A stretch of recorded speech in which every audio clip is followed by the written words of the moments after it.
लोकसभा चुनाव को लेकर हरियाणा में मतदान प्रक्रिया 25 मई को कंप्लीट हो चुकी है और विभिन्न पार्टियों के प्रत्याशी अब जनता के बीच जाकर अपनी अपनी जीत का दावा कर रहे हैं। वहीं विपक्ष सत्ता पक्ष पर अनेक आरोप भी लगा रहा है और इसी कड़ी में भिवानी महेंद्रगढ़ लोकसभा क्षेत्र से कांग्रेस प्रत्याशी रावदान सिंह ने नारनौल में पत्रकारों से बातचीत करते हुए दावा किया है कि उनकी जीत 1 लाख वोटों से भी अधिक से होगी। उन्होंने कहा कि कांग्रेस की सरकार बनने पर सबसे पहले बेरोजगारी को खत्म किया जाएगा और हरियाणा में सबसे ज़्यादा बेरोजगार है। इसी के कारण से भाजपा के प्रति लोगों में रोष था। उन्होंने कहा कि इसी कारण से भाजपा के प्रति लोगों में रोष था, जिसके कारण लोग भाजपा से नाराज हुए और भाजपा ना ही तो किसानों के पक्ष में है और ना ही जवान के, क्योंकि अग्निवीर योजना ने आज युवाओं को 4 साल का सैनिक बनाकर छोड़ दिया है।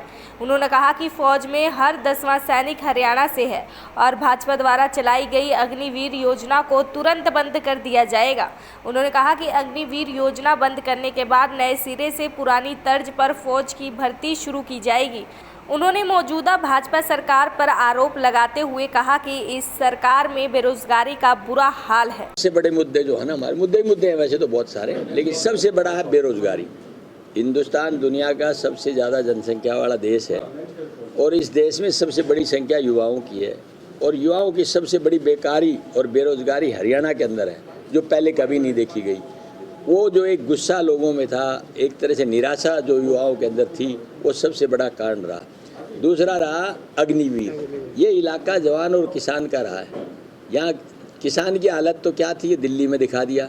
जवान की हालत आपने अग्निवीर में बता दी। तो आप कौन सी जगह रह गई थी भारतीय जनता पार्टी के लिए मत अधिकार के पाने के लिए? उन्होंने कहा कि हमारे किसी का काम में नहीं आएगी भारतीय जनता पार्टी, क्योंकि इनकी मानसिकता ही हमारे लोगों के खिलाफ है। न किसान के हक में है, 3 काले कानून पास करके दिखा दिया, न जवान के हक में अग्निवीर जैसी योजना दे दी।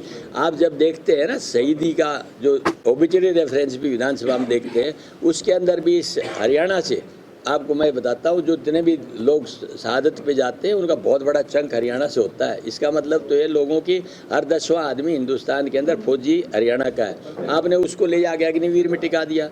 4 साल की आपने योजना दे दी, 4 साल में भी 75% को आप वापस भेज देंगे, तो वो जील, वो जज्बा कैसे रह पाएगा फौज के अंदर? के बाद भी आपका मार्जिन बढ़ता जा रहा है। भिवानी में मार्जिन आपका 50,000 हो गया, नारनौल में 1 लाख। बिल्कुल, इसके बाद भी मार्जिन बढ़ता है। देखिए, मार्जिन बढ़ने की बात तो आप अंदाज़ा लगा लें। एक हमारा भाई यहाँ पहले कांग्रेस में था, अब बीजेपी में चला गया, उम्मीदवार हो गया।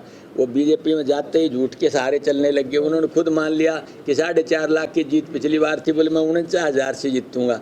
4,000 कवर हुए तो ये ऐसे थोड़ी कवर हो गए, ये तो मान लो ना आप। तो आप इस बात को छोड़ो, ये तो तय है कि जो हम बता रहे हैं वो सच्चाई है। वो भाजपा तो अपनी एक तरह से जेब मिटा रही है। फौजियों के भी हैं बैलेट पे। रुझान कांग्रेस की तरफ है। हाँ, दावा कितना है रावदान सिंह का? 4 तारीख हम बता दिया, लाख से अब कितने भी हो जाए। हाँ, आपको जीत मिलती है। योजनाएं क्या लेके चल रहे हैं? योजना सबसे बड़ी योजना तो हमारे पहले घोषणा पत्र में दी हुई है कि हम सबसे पहले बेरोजगारी से लड़ना चाहते हैं और अग्निवीर जैसी योजना को अगर हमारी सरकार आ जाती है, जैसे हालात बने हुए हैं देश के अंदर बदलाव के, सबसे पहले हमारे राहुल जी आए थे उस रैली के अंदर, उन्होंने कहा था कि हम अग्निवीर योजना को एक तरफ उठा के रख देंगे और पुरानी फौज की भर्ती उसको नए तरीके से हम शुरुआत करेंगे, ताकि हमारे युवाओं में जो फौज में जाने का एक गरिमा पूर्ण तरीके से भर्ती होने का रहता था, उस जज्बे के साथ जाने का प्रयास करेंगे। एक लास्ट मेरा कि लोकसभा चुनाव का असर विधानसभा में कितना होगा? देखिए, मैं समझता हूँ कि लोकसभा चुनाव का असर तो रहता है, इसमें कोई दो राय नहीं, और पॉजिटिव रहेगा, बहुत पॉजिटिव। अगली सरकार आपकी निश्चित तौर पे कांग्रेस की होगी, जो भूपेंद्र सिंह हुड्डा के नेतृत्व में। हाँ, होगी तय। दैनिक सवेरा के लिए नारनौल से नितिन शर्मा की रिपोर्ट।